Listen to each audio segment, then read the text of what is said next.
तो हम लोगों ने कल क्या देखा? भगवान कृष्ण अर्जुन को कुछ समझा रहे और गूढ़ रहस्य की बातें बता रहे। क्या बताया? अर्जुन, मेरे परम प्रभाव युक्त वचन को पुनः सुन। फिर से बता रहे, 9वें अध्याय में तो बताया ही, इसमें फिर बता रहे। कह रहे जो मैं तुझ अतिशय प्रेम रखने वाले के हित की इच्छा से कहूंगा। वो क्यों कह रहे हैं? कि उसका भला हो। जो प्रेमी लोग हैं, जो प्रेमी लोग हैं, उनका भला हो, उनका कल्याण हो, उनके हित से कह रहे हैं। क्या कह रहे हैं? मेरी जो उत्पत्ति है वो देवता लोग नहीं जानते, न महर्षि गण ही जानते। श्री कृष्ण ने कहा था, जन्म कर्म चमे दिव्यम। मेरा वह जन्म और कर्म अलौकिक है। अलौकिक, जो लौकिक नहीं है, जिसको आंखों से देखा नहीं जा सकता है, इन चर्म चक्षुओं से देखा नहीं जा सकता है। इसलिए मेरे उस प्रकट होने को देव और महर्षि स्तर तक पहुंचे हुए लोग भी नहीं जानते। हम कौन हैं? हम किस खेत की मूली हैं? वो लोग जो महर्षि हैं, जो देवता हैं, वे लोग नहीं जानते हैं उसके सत्य को, उसके स्वरूप को। तो मैं सब प्रकार से देवताओं और महर्षियों का आदि कारण। बूंद और समुद्र, क्या तुलना की जा सकती है? समुद्र, बूंद अपनी तुलना समुद्र से क्या कर सकती है? क्या बूंद समुद्र को कैसे जान सकती है? अरे समुद्र, जल, समुद्र में भी अथाह सागर जल का अथाह स्वरूप कोई था ही नहीं। बूंद समुद्र को कैसे जान सकती है, बताइए?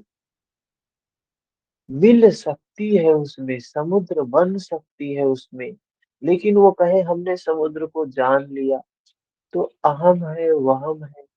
हाँ, कह रहे हैं देवताओं की, इन महर्षियों का आदि कारण हूँ। आगे 3 नंबर में बताया, जो मुझ जन्म मृत्यु से रहित, आदि अंत से रहित, सब लोकों के महान ईश्वर को साक्षात्कार सहित विदित कर लेता है।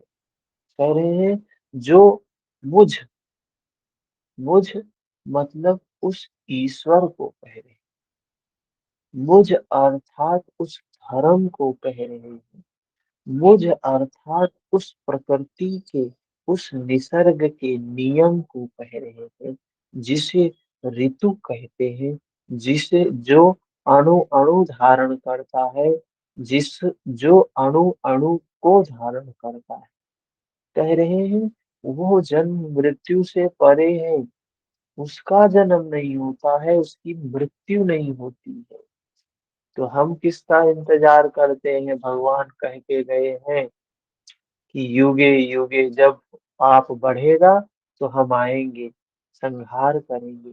कौन सा पाप बढ़ता है, कौन सा संहार होता है? वो तो कह रहे हैं हमारा जन्म ही नहीं होता, हमारा मृत्यु ही नहीं होता है, हम आदि अंत से रहित हैं। सब लोगों के महान ईश्वर को साक्षात्कार सहित विदित कर लेता है। वह पुरुष पुरुष मरण धर्मा मनुष्यों में ज्ञानवान है।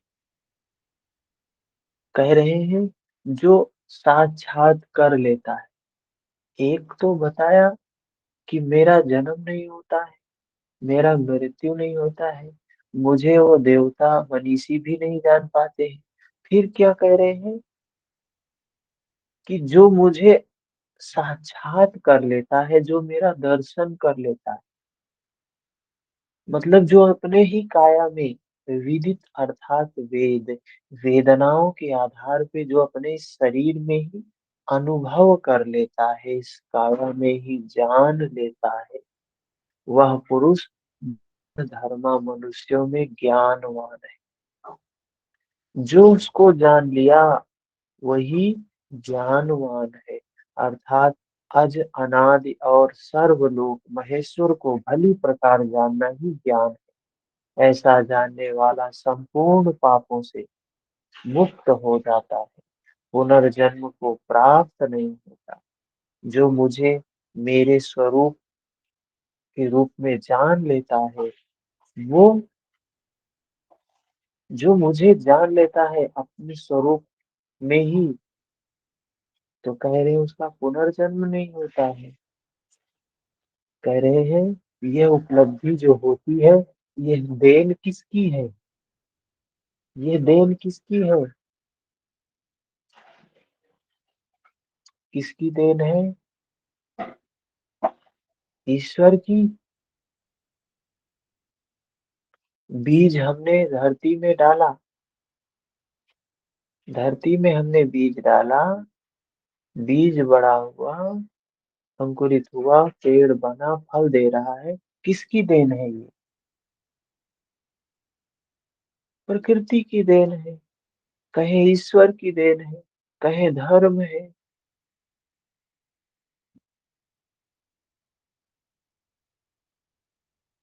तो जो कुछ हो रहा है वो अपने स्वभाववश हो रहा है, धर्म के कारण हो रहा है। पानी, पानी में पत्थर डालो तो डूब जाता है। क्या कारण है उसका? उसका धर्म है, उसका स्वभाव है। उसमें कौन, कोई एक ऐसा व्यक्ति थोड़ी ना है कि उसने बता दिया पत्थर तुझे डूबना है, पानी तुझे ये करना है। ये तो हर चीज का एक धर्म है, एक स्वभाव है ना। वही भगवान कह रहे हैं, मैं हर में सब में हूँ, धर्म के रूप में मैं सब में हूँ, धर्म सब में है। मैं वही हूँ धर्म, जिसकी वजह से सब कुछ हो रहा है।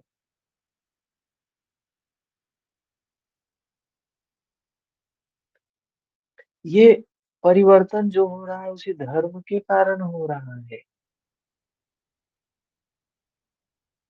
कह रहे हैं ये सच्चाई को जो अनुभूति से जान लेता है कि ये सब धर्म ही काम कर रहा है, हम कुछ नहीं कर रहे हैं। यह उपलब्धि भी मेरी ही देन है, उस धर्म की ही देन है। उसकी जानकारी होना भी धर्म की ही देन है।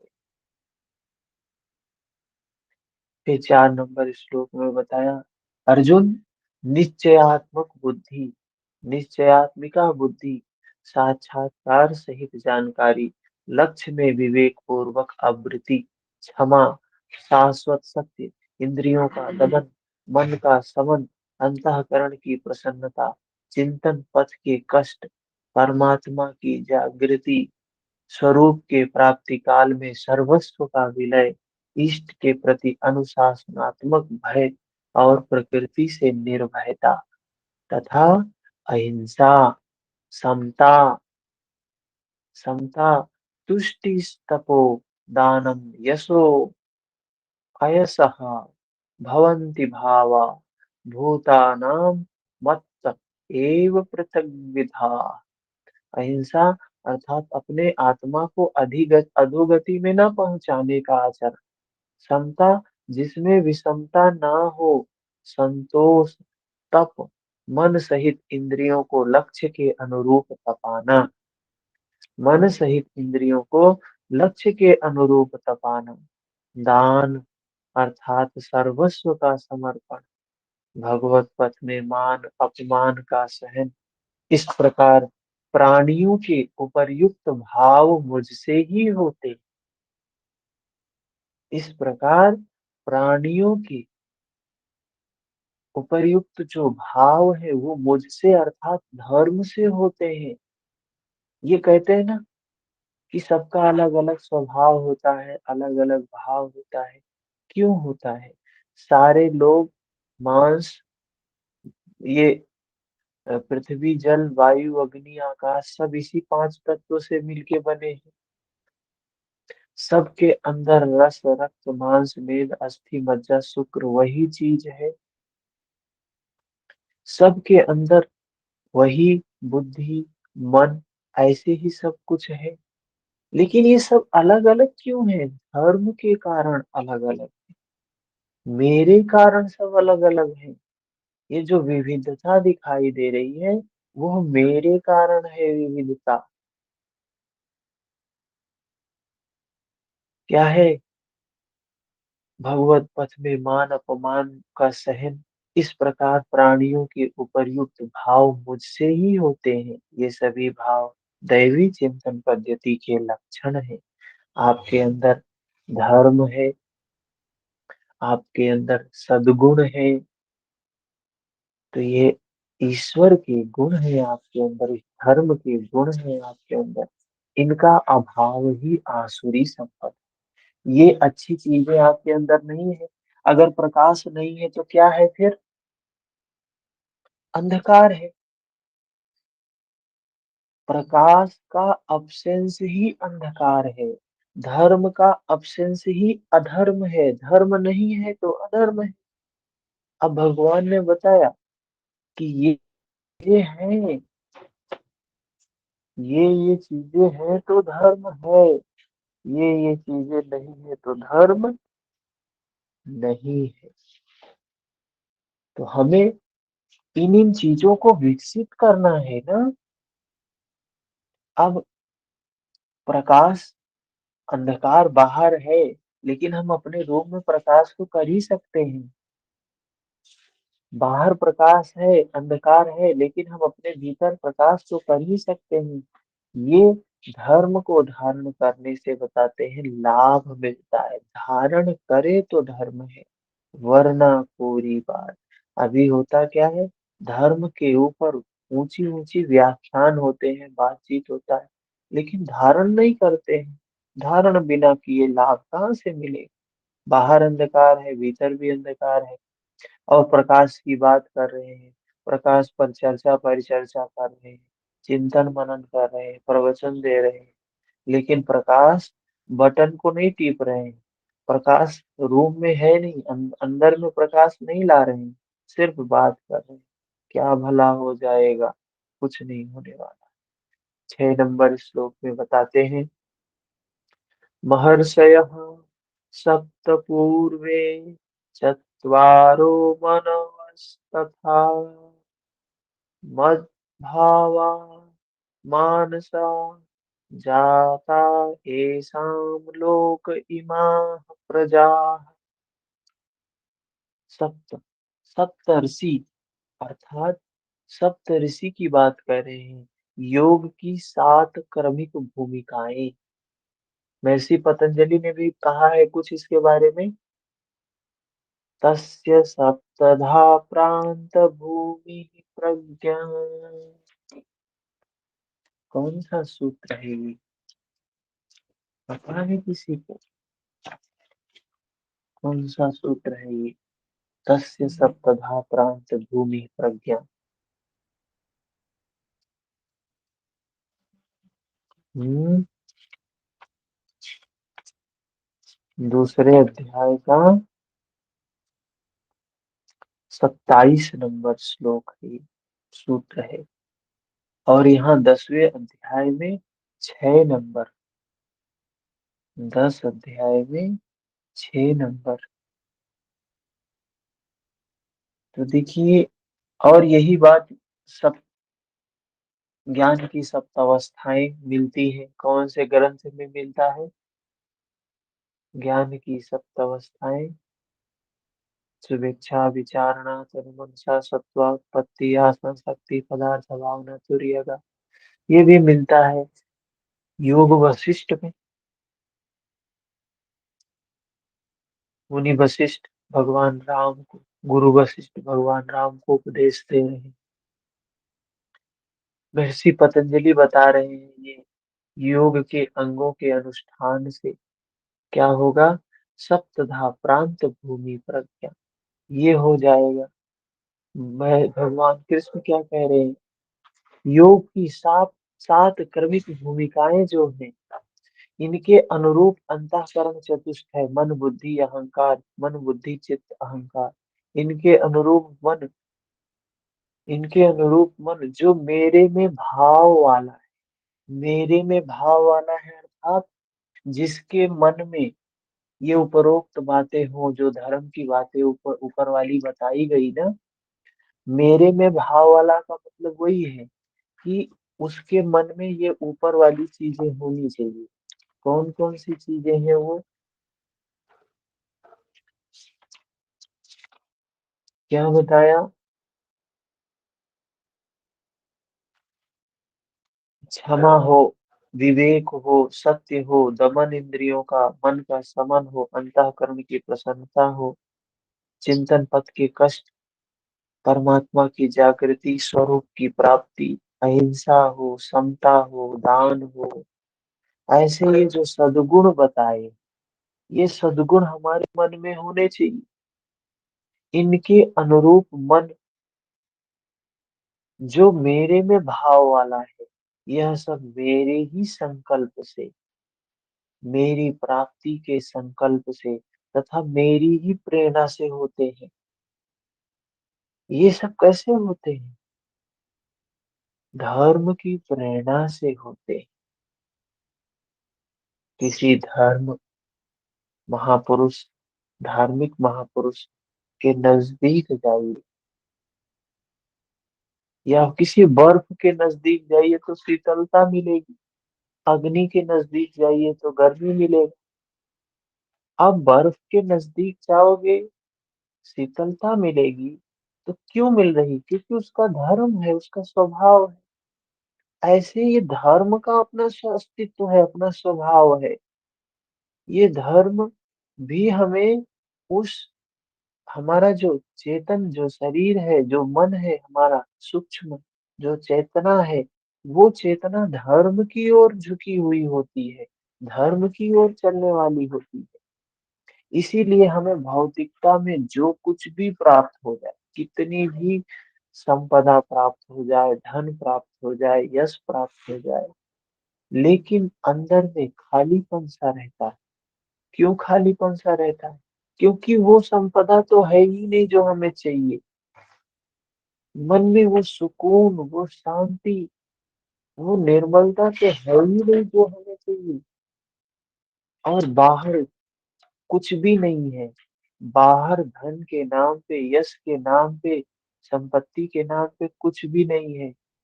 सिर्फ एक लंगोट पहने हुए हैं और अंदर से एकदम भरे हुए हैं, मैत्री से, करुणा से, मुदिता से, उपेक्षा से। क्या है ये? चित्त की ही अवस्था है, धर्म है यही। इनके अनुरूप मन जो मेरे में भाव वाला है, यह सब मेरे ही संकल्प से उत्पन्न होते हैं। इस संसार में ये संपूर्ण दैवी संपत्ति इन्हीं की प्रजा है, क्योंकि सप्त भूमिकाओं के संचार में दैवी संपत्ति ही है, अन्य नहीं। अगर आपके अंदर दैवी गुण नहीं है, तो ये सप्त भूमिकाएं विकसित नहीं होंगी। आपके अंदर इन गुणों को धारण करना है। हमें जीवन पर्यंत यही चीजें देखनी चाहिए कि हमारे अंदर कौन से गुण नहीं है, उन गुणों को ले आए। हमारे अंदर कौन से दुर्गुण है, उन्हें बाहर करें। कौन से गुण हमारे अंदर नहीं है, उनको ले आए। कौन से दुर्गुण हमारे अंदर नहीं है, उनको आने नहीं देंगे। चार काम जीवन भर करते रहते हैं। इससे ये शुभेच्छा, विचारणा, तनुमनसा, सत्व उत्पत्ति, आसन शक्ति, पदार्थ भावना, तुर्यता, ये चीजें बढ़ती रहती हैं, बढ़ती रहती हैं, बढ़ती रहती हैं। इस संसार में ये संपूर्ण दैवी संपद इन्हीं की प्रजा है। ये जो दैवी संपद है, इन्हीं सप्त भूमिकाओं की, सप्त ऋषियों की, सप्तऋषि की प्रजा है। जो सात ऋषियों की संकल्पना चलती है ना, क्या है? यही है सात ऋषि। क्योंकि सप्त भूमिकाओं के संचार में दैवी संपद ही है, अन्य नहीं। 7 नंबर श्लोक। एतां विभूतिं योगां च मम यो वेत्ति तत्त्वतः सो अविकम्पेन योगेन युज्यते नात्र संशयः। जो पुरुष योग की और मेरी उपर्युक्त विभूतियों को साक्षात्कार के साथ जानता है। भगवान कृष्ण कह रहे हैं, जो पुरुष, जो मनुष्य, पुरुष अर्थात जीव की बात कह रहे हैं, जो चेतना है। यहाँ पुरुष स्त्री की बात नहीं है। जो पुरुष योग की और मेरी, योग की अर्थात धर्म की, और मेरी अर्थात मेरी धर्म की, दोनों बात धर्म की ही है, विभूतियों को साक्षात्कार के साथ जानता है। अरे विभूति पाद हमने पढ़ा है ना योग सूत्र में। विभूति पाद, विभूतियां ही विभूतियां बताई गई। योग में विभूति बताई गई, भगवान की भी विभूतियां हैं। क्या कहा गया है? मंजुल ऐसे करके है रामचरितमानस में, गोस्वामी तुलसीदास जी ने बताया है विभूतियों का नाम। मंजुल मंजुल मोद प्रसूति विभूति, ऐसे करके बोला है। क्या है? वह स्थिर ध्यान योग द्वारा मुझ में एक ही भाव से स्थित होता है। उन विभूतियों को साक्षात्कार के साथ जानता है। वह स्थिर ध्यान योग द्वारा मुझ में, कह रहे हैं, स्थिर ध्यान योग द्वारा मुझ में एक ही भाव से स्थित होता है, जिसमें कुछ भी संशय नहीं, इसमें कुछ भी संशय नहीं है। जिस प्रकार वायु रहित स्थान में रखे दीपक की लौ सीधी जाती है। क्या कहा? जिस प्रकार वायु रहित स्थान में रखे दीपक की लौ सीधी जाती है, कंपन नहीं होता है, योगी के जीते हुए चित्त की यही परिभाषा है। भगवान ने बताया कि योगी का जो चित्त होता है, उसका कैसा होता है। अभी आप लोगों ने 10 मिनट का ध्यान किया, पर प्राणायाम किया, जो महर्षि पतंजलि ने बताया। तस्मिन सति श्वास प्रश्वास योर गति विच्छेद। सती हुए आप, सती का मतलब सजग हुए, 10 मिनट के लिए सजगता आपने बनाई। आपका चित्त 10 मिनट तक उस पे बना रहा? नहीं बना रहा। 1 मिनट भी किसी का मन 1 मिनट भी श्वास पर नहीं था। 2-4 श्वास देखा कि भाग गया, 2-4 श्वास देखा कि भाग गया। कितना मुश्किल काम है श्वास को देख पाना। और भगवान क्या कह रहे हैं? श्वास को, श्वास के प्रति ऐसे सजग हो जाओ जैसे दीपक की लौ वायु रहित स्थान में बिल्कुल हिलती डुलती नहीं, समाधि की अवस्था है। ऐसे हम ऑब्जर्व करें श्वास को, मतलब प्रतिक्षण सजग है, प्रतिक्षण सजग है, प्रतिक्षण विवेक वाले ज्ञान में। कह रहे हैं, जिस प्रकार वायु रहित स्थान में रखे दीपक की लौ सीधी जाती है, कोई कंपन नहीं होता है, ऐसे जो योगी जीत लिया है अपने चित्त को, उसके चित्त की ये हालत होती है। बहुत से लोग, अरे हम नहीं कर पाते हैं, हम नहीं कर पाते हैं। अरे आप नहीं कर पाते हो इसीलिए भगवान कृष्ण ने बताया है। आप नहीं कर पाते हो इसीलिए बताया, अगर कर पाते, आप ध्यान लगा पाते, तो आप तो योगी थे ना। जो योगी चित्त को जीत लिया है वो कर सकता है। आप नहीं कर सकते इसीलिए बताया, आपको अभ्यास करना है, प्रैक्टिस करना है। प्रस्तुत श्लोक में अभिकम्पेन, अभिकम्पेन शब्द इसी आशय की ओर संकेत करता है। अभिकम्पेन मतलब कंपित नहीं होता है, मन इधर उधर नहीं जाता, बिल्कुल शांत है मन, बिल्कुल शांत है। आगे क्या कह रहे हैं? 8 नंबर श्लोक में, अहम सर्वस्य प्रभावो मत्तः सर्वं प्रवर्तते इति मत्वा भजन्ते मां बुधा भावसमन्विताः। मैं संपूर्ण जगत की उत्पत्ति का कारण हूँ। भगवान क्या कह रहे हैं? ये धर्म ही संपूर्ण जगत की उत्पत्ति का कारण है। जो भी इस सृष्टि में ये बीज हम क्या करते हैं? तो सिर्फ बीज धरती में डाल दिया। धरती पहले भी थी, बीज पहले भी था। हमने काम क्या किया है? हमने बीज लिया और धरती में डाल दिया, बस इतना ही काम हम करते हैं। बाकी काम कौन करता है? कौन करता है? कृष्ण आते हैं करने के लिए, राम आते हैं करने के लिए, बुद्ध आते हैं करने के लिए। धर्म करता है, बाकी काम धर्म करता है। उस बीज को अंकुरित करता है।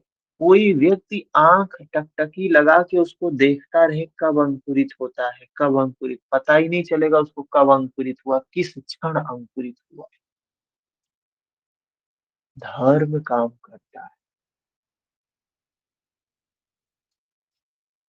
बढ़ते बढ़ते पेड़ बन गया, फल देने लगा। किसने किया? धर्म ने किया। हमने क्या करते हैं? आम खाए और आम के बीज को धरती में डाल दी, अंकुरित हुआ, बड़ा हुआ, फल देने लगा। कितनी हत्याएं हो जाती है, ये पेड़ मैंने लगाया, देखा है ना? कितनी हत्याएं हो जाती, कितने विवाद होते हैं कि ये पेड़ हमने लगाया था, ये मेरा है। हमने क्या किया था? हमने सिर्फ बीज धरती में ही डाला था और कुछ नहीं किया था। सारा काम तो धर्म ने किया था। और हम जीवन भर झगड़ते हैं, ये मैंने किया है, ये मैंने किया है, ये मैंने किया है। क्यों झगड़ते हैं? क्योंकि होश नहीं है, ज्ञान नहीं। भगवान कह रहे संपूर्ण जगत की उत्पत्ति का कारण मैं हूँ। ये धर्म के कारण सब कुछ हो रहा है।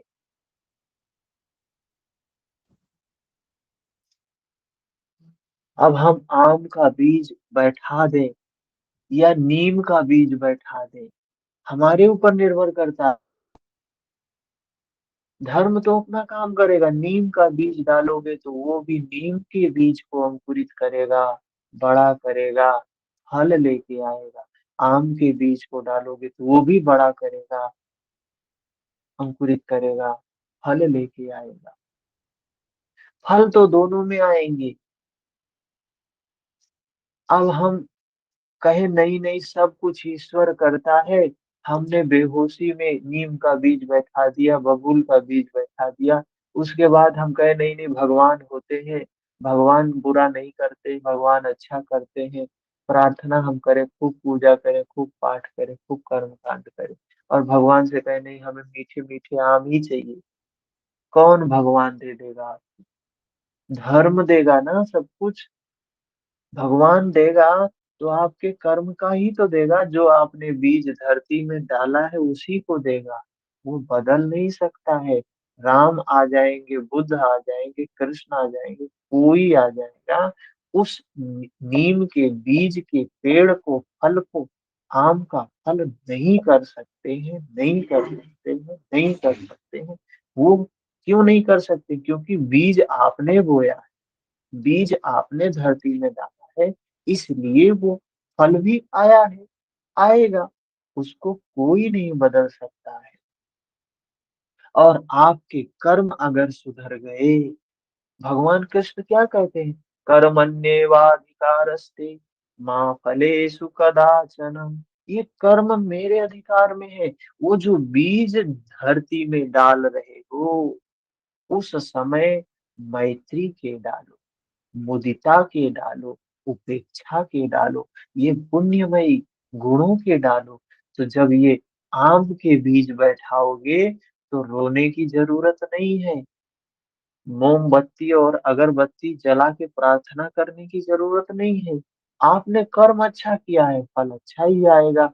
उसके लिए चिंता करने की जरूरत नहीं, ये भगवत गीता जिसको समझ में आ जाए, जीवन बदलने वाली बात, कितने सरल शब्दों में समझाया है, लेकिन समझना ही नहीं चाहते हैं। नहीं नहीं नहीं, हम तो बैठाएंगे यही बीज, ये आम का ही है, ये बबूल का नहीं है, ये आम का ही है।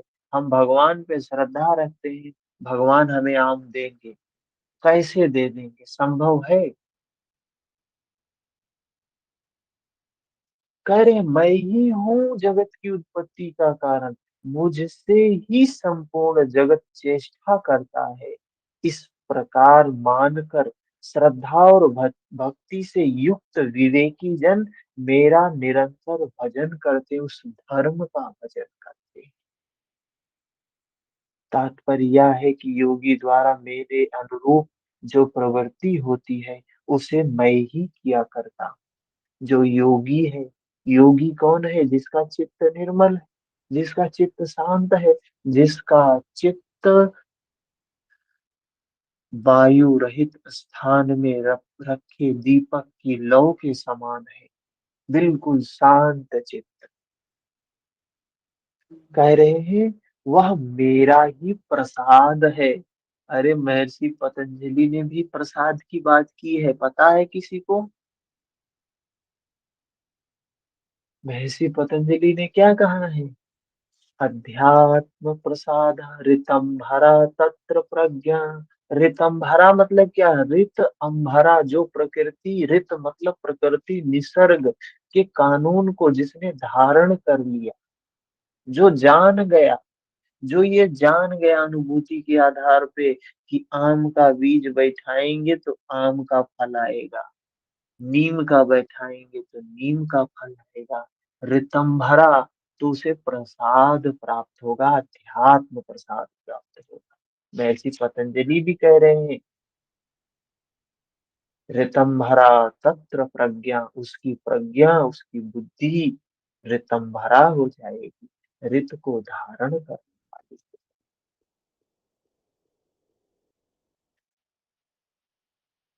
कैसे है, इसके पीछे स्थान स्थान पर बताया जा चुका है। वे निरंतर भजन किस प्रकार करते हैं, आगे बताएंगे। कोई प्रश्न है? कोई भी प्रश्न हो, कुछ बात हो तो 8 नंबर तक हुआ है।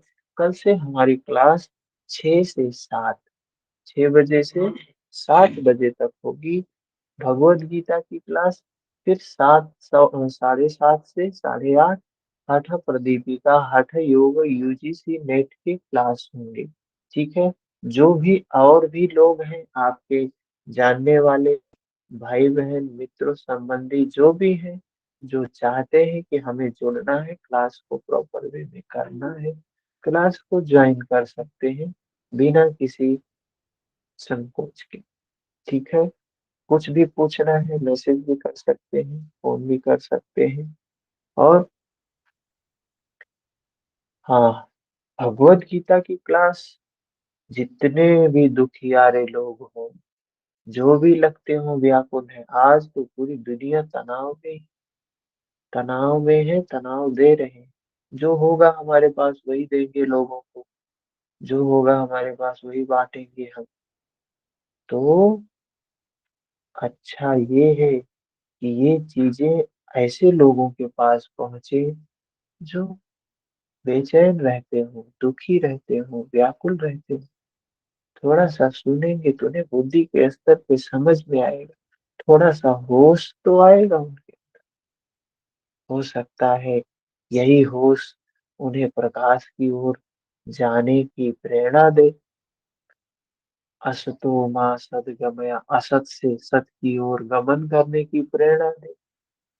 उनके अंदर भी प्रकाश जागे, उनके अंदर भी ये धर्म जागे। सबका मंगल। ठीक है? मिलते हैं हम लोग अभी 7 बजे से 8 बजे तक। आज के लिए हटे हुए, कल मिलेंगे 6 बजे। हरिओम।